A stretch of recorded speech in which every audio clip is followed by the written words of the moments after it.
Hello friends, मैं शालिनी पांडे स्वागत करती हूं आपके अपने YouTube channel Shalini beyond study में।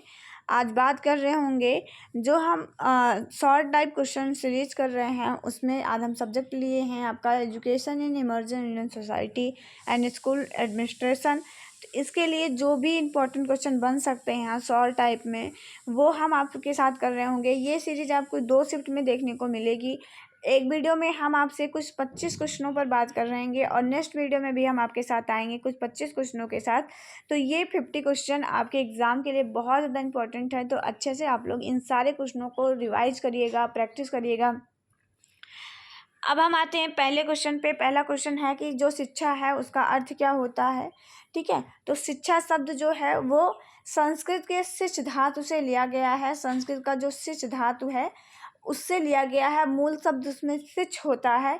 इसमें आ प्रत्यय लगा करके, ठीक है, आ प्रत्यय इसमें ऐड करके के इसको बना दिया जाता है शिक्षा, जिसका अर्थ होता है सीखना और सिखाना। शिक्षा का अर्थ क्या होता है? सीखना और सिखाना। जैसे आप लोगों से भी हम बहुत सारी चीज़ें सीखते हैं और आप लोगों को भी हम बहुत सारी चीज़ें सिखा रहे हैं, तो यही है एजुकेशन। ठीक है, एजुकेशन होता है जिसमें हम इन्वॉल्व होकर के कुछ चीज़ें सीखते हैं और कुछ चीज़ें दूसरों को सिखाते हैं। नेक्स्ट है आपका शिक्षा आत्मानुभूति के लिए है। यह कथन किससे संबंधित है? ठीक है, आप में वन वर्ड भी देगा, वो आपसे पूछेगा वो आपसे, तो आपको ऐसे ही जवाब देना है। वो आपको बता देगा कि बताइए शिक्षा आत्मानुभूति के लिए यह कथन यह किसने बोला था। ठीक है, जब हम पढ़े रहेंगे तभी हम बता पाएंगे कि शंकराचार्य ने ये कहा था कि जो शिक्षा है वो आत्म अनुभूति के लिए होती है। नेक्स्ट क्वेश्चन पे बात करते हैं। अगला क्वेश्चन है औपचारिक शिक्षा क्या है। ठीक है, तो औपचारिक शिक्षा हमें जानना है औपचारिक शिक्षा क्या होती है। हम आपको शुरू से ही बताते चले आ रहे हैं औपचारिक, अनौपचारिक, निरौपचारिक तीनों शिक्षा में आपको डिफरेंस पढ़ना है, बहुत इंपॉर्टेंट है। ठीक है, यहाँ पे भी हमने आपको शॉर्ट में ऐड किया हुआ है क्योंकि ये पूछा ही जाता है। तो औपचारिक शिक्षा की अगर हम बात करते हैं तो औपचारिक शिक्षा वो होती है जिसमें एक निश्चित स्थान पर एक निश्चित लोगों के द्वारा निश्चित पाठ्यक्रम के थ्रू निश्चित समय में संपन्न की जाए, वही औपचारिक शिक्षा है। मतलब एक ऐसी शिक्षा प्रणाली जिसमें हर चीज़ फिक्स हो, कितना पाठ्यक्रम है, कितना समय लगेगा, कितने लोगों के द्वारा ये पढ़ाया जाएगा, किस स्थान पर ये पढ़ाया जाएगा, क्या समय सारणी होगी, जो चीज़ें फिक्स रहती हैं उसके माध्यम से अगर हमें शिक्षा दी जाती है वो होती है औपचारिक शिक्षा। औपचारिक शिक्षा का जो मुख्य स्थान होता है वो विद्यालय परिसर हो सकता है, पुस्तकालय हो सकता है, चित्र भवन हो सकता है, ये सब औपचारिक शिक्षा के साधन हैं। आपके लिए ये लाइन बहुत इंपॉर्टेंट है जो आपको दिया गया है। औपचारिक शिक्षा का जो मुख्य परिसर होता है वो मतलब मुख्य स्थान जो है वो विद्यालय परिसर होता है। ठीक है, वो आपसे पूछ लेगा कि विद्यालय किस शिक्षा के अंतर्गत आता है, तो हमें पता रहेगा तो बता देंगे कि विद्यालय औपचारिक शिक्षा के अंतर्गत आता है, क्योंकि विद्यालय में हर चीज़ें फिक्स रहती हैं। आपको 9 बजे का विद्यालय है तो 9 बजे पहुंचना है, वहाँ पे एक फिक्स टीचर्स के थ्रू आपको पढ़ाया जाता है, आपको वहाँ पे फिक्स सिलेबस पढ़ाया जाता है, आपको वहाँ पे टाइम भी पता रहता है कि मेरी ये क्लास, इस सब्जेक्ट की क्लास इतनी 45 मिनट 30 मिनट ही चलेगी।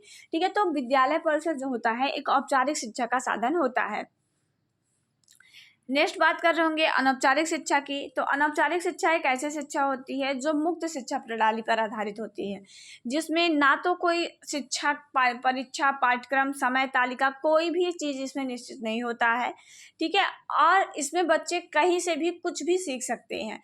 ठीक है, जैसे घर पे भी सीख सकते हैं, ट्रैफिक में भी सीख सकते हैं, मतलब हर एक जगह वो कुछ भी कहीं पे भी किसी भी समय जो सीखते हैं वो उनकी अनौपचारिक शिक्षा कहलाती है। और सबसे ज़्यादा इम्पोर्टेंट लाइन आपके लिए ये है कि अनौपचारिक शिक्षा के साधन कौन कौन से हैं। तो हम बात करेंगे अनौपचारिक शिक्षा के साधन की। तो अनौपचारिक शिक्षा के जो साधन हैं वो आपके चिड़ियाघर होते हैं। अनौपचारिक शिक्षा के साधन में ही आपका आता है आसपास पड़ोस से हम जो सीखते हैं। समाज तथा वातावरण भी हमारे अनौपचारिक शिक्षा का एक मुख्य भाग होता है। नृत्य मंडली भी, हम अपने मित्रों से बहुत सारी चीज़ें सीखते हैं। ठीक है, उसके बाद खेल का मैदान हो गया, सामूहिक कार्यक्रम जो सम्मिलित होते हैं, तो ये सारी चीज़ जो आपकी है वो अनौपचारिक शिक्षा के साधन के अंतर्गत आते हैं। अनौपचारिक शिक्षा का सीधा सा मतलब है कि आप कहीं पे कुछ भी जो भी चीज़ें आप सीख लेते हैं बिना किसी फिक्स चीज़ के, वो आपकी अनौपचारिक शिक्षा है। नेक्स्ट बात कर रहे होंगे फिलॉसफी शब्द का शाब्दिक अर्थ क्या है। आप में दर्शन दिया गया है, ठीक है। दर्शन का मतलब क्या होता है, विचार।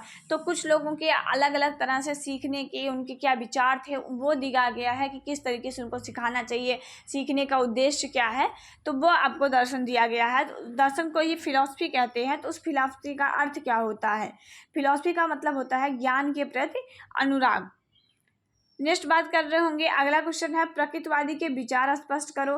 देखिए आपको 3-4 आपको विचार दिए गए हैं, ठीक है, जिसमें आपका प्रकृतिवादी और एक प्रकृतिवाद और एक व्यवहारवाद, ये दोनों आपके लिए इम्पोर्टेंट हैं। आप लोग प्रकृतिवाद और व्यवहारवाद को जरूर एक बार पढ़ लीजिएगा। नेक्स्ट बात कर रहे होंगे आदर्शवाद और प्रकृतिवाद के बीच का मार्ग क्या है। मतलब जो आदर्शवादी हैं और जो प्रकृतिवादी हैं इन दोनों के बीच का मार्ग क्या होता है, तो वो होता है प्रैग्मेटिक्स, जिसे आप व्यवहारवाद कहते हैं। नेक्स्ट क्वेश्चन है आपका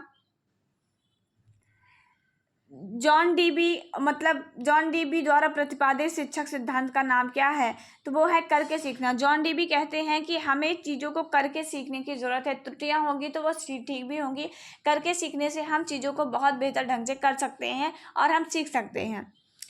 नेक्स्ट बात कर रहे होंगे, अगला क्वेश्चन है जॉन डीबी ने शिक्षा को किस रूप में देखा है, तो जॉन डीबी शिक्षा को मनोवैज्ञानिक और सामाजिक पक्ष के रूप में देखते हैं।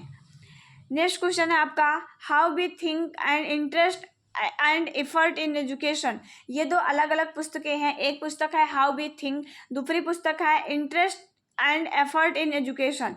तो ये दो पुस्तकों के लेखक के बारे में आपसे पूछा गया है। देखिए आपकी बुक में जो है कुछ 3-4 पुस्तकें दी गई हैं, ठीक है, तो आपको उनको याद रखना है कि ये किसने लिखा हुआ है।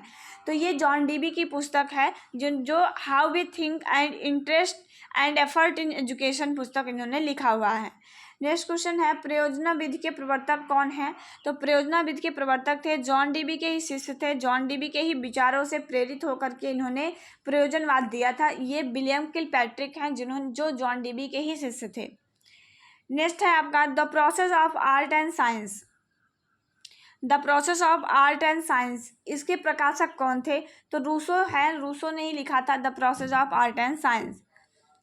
अगला क्वेश्चन है रूसो ने विद्यार्थी जीवन के कितने सोपान बताए हुए हैं, तो रूसो ने विद्यार्थी जीवन के कुल 4 सोपान आपके बताए हुए हैं, ठीक है। ये 4 सोपान आपको यहाँ पे दिए गए हैं। यही रूसो ने ये विद्यार्थी जीवन के 4 सोपान बताए हैं। अगर हम बात करते हैं तो रूसो ने शैशवावस्था की कोई उम्र नहीं दिया हुआ था। उसके बाद बाल्यावस्था की अगर हम बात करते हैं तो इन्होंने बताया कि बाल्यावस्था जो है 12 वर्ष तक की अवस्था को इन्होंने बाल्यावस्था कहा है। नेक्स्ट अगर हम बात कर रहे होंगे अगला, तो इसमें पूर्व किशोरावस्था है। ये पूर्व किशोरावस्था को 12 से 15 वर्ष की उम्र तक मानते हैं, ठीक है, और बाल्यावस्था को 12 वर्ष तक। और वहीं पे अगर हम बात करते हैं किशोरावस्था तो 15 वर्ष से ऊपर के सभी बच्चों को ये किशोरावस्था के अंतर्गत मानते हैं। और ये इनके 4 प्रमुख सोपान थे आपके विद्यार्थी जीवन के। नेक्स्ट बात कर रहे होंगे तो महात्मा गांधी का शिक्षा दर्शन किन प्रमुख सिद्धांतों पर आधारित है, तो महात्मा गांधी का शिक्षा दर्शन इन 5 सिद्धांतों पर आधारित है, जो कि आपका सत्य है, अहिंसा है, अपरगी है, निर्भीकता और सत्याग्रह है। तो ये 5 सिद्धांत हैं जिन पे महात्मा गांधी का दर्शन जो है वो आधारित है। महात्मा गांधी क्या थे, एक आदर्शवादी थे, भारतीय आदर्शवादी के रूप में हम महात्मा गांधी को जानते हैं। नेक्स्ट बात कर रहे होंगे एनसीईआरटी का फुल फॉर्म आपसे पूछा गया है, एनसीटीई का फुल फॉर्म आपसे पूछा गया है, जो कि होता है national council for teacher education. Teacher के लिए क्या एलिजिबिलिटी चाहिए, क्या नहीं चाहिए टीचर के लिए, कौन टीचर के लिए एलिजिबल होगा, किस प्रकार की शिक्षा के लिए, प्राथमिक शिक्षा के लिए कौन टीचर एलिजिबल होगा, ठीक है। तो ये पूरा काम जो है वो एनसीटी देखा है। राष्ट्रीय स्तर पर जो है इसकी हर चीज़ के देख रेख जो है ये एनसीटी करता है। अब हम बात करेंगे तो एनसीईआरटी जो आपका है एससीईआरटी है, एससीईआरटी आपका जो ये है, ठीक है, जिसे आप state council for educational research and training कहते हैं, ठीक है, फुल फॉर्म भी याद रखिएगा। तो जैसे एनसीटी होता है वो जो है सेंट्रल लेवल पे काम करता है, वैसे ही आपका एससीईआरटी होता है, ठीक है। एससीईआरटी होता है जो कि स्टेट लेवल पे ये काम करता है, एनसीईआरटी की तरह ही ये काम करता है। जिस तरीके से एनसीईआरटी काम करता है, ठीक है, नेशनल स्तर पे मतलब राष्ट्रीय स्तर पर, उसी तरह से एससीईआरटी काम करता है, लेकिन ये स्टेट स्तर पर काम करता है, राज्य स्तर पर ये काम करता है। नेक्स्ट बात कर रहे होंगे, ये 1994 में इसकी स्थापना की गई थी। इसके फुल फॉर्म की बात कर रहे होंगे, national council for educational research and training, जो कि आपका NCERT का फुल फॉर्म होता है। ठीक है, NCERT का फुल फॉर्म क्या है? National council for educational research and training. अब बात कर रहे होंगे UGC का। UGC भी आपके सिलेबस में दिया गया है। तो UGC का मतलब होता है यूनिवर्सिटी ग्रांट कमीशन, जिसको हम कहते हैं। UGC का निर्माण किसके सुझाव पर किया गया था? तो हम कहेंगे सार्जेंट योजना थी। ठीक है, सार्जेंट योजना जो आपकी थी, उसी के आधार पर ये किया गया था। UGC का गठन कब किया गया था? तो 1946 में UGC का गठन किया गया था। UGC के सदस्य का कार्यकाल कितने वर्ष का होता है? तो वो 5 वर्ष का होता है UGC के सदस्य का कार्यकाल। नेक्स्ट बात कर रहे होंगे, तो राज्य के निर्देशक तत्व किस देश से लिए गए हैं? तो आयरलैंड के संविधान से ये लिया गया है। और नेक्स्ट क्वेश्चन पे बात करेंगे, तो राज्य के निर्देशक तत्व किस भाग में सम्मिलित हैं? तो वो भाग 4 में। भाग 4 में आपको राज्य के निर्देशक तत्व देखने को मिलेंगे, जिसमें कहा गया है कि ये प्रवर्तनीय नहीं है। ठीक है, मतलब आप इसके लिए किसी भी न्यायालय में जो है वो नहीं जा सकते हैं। नेक्स्ट बात कर रहे होंगे कि मूल अधिकार सम्मिलित है। तो मूल अधिकार जो भाग 3 में है, आपके मूल अधिकार जो है वो अनुच्छेद 12 से 35 तक में सम्मिलित किया गया है। नेक्स्ट बात कर रहे होंगे, संपत्ति के अधिकार को वर्तमान में हम किस नाम से जानते हैं? तो ये कानूनी अधिकार के रूप में हम जानते हैं। तो मैंने आपको 25 क्वेश्चनों के आंसर बता दिए। एक क्वेश्चन का जवाब आपको खुद से लिखना है कि ठीक है, कि प्रकृतिवादियों के विचार क्या हैं। ठीक है, तो ये कुछ 25 क्वेश्चन हैं। नेक्स्ट वीडियो में भी हम आपके साथ ऐसे ही आएंगे कुछ 25 क्वेश्चनों के साथ, और आपके एग्जाम तक आपके सारे पेपर के जो भी इंपॉर्टेंट 1 लाइनर बन सकते हैं वो करा दिए जाएंगे। लेकिन आप लोग ईमानदारी के साथ अपनी पढ़ाई करिए, शेयर करिए अपने दोस्तों के साथ, ताकि सभी को इसका लाभ मिल सके।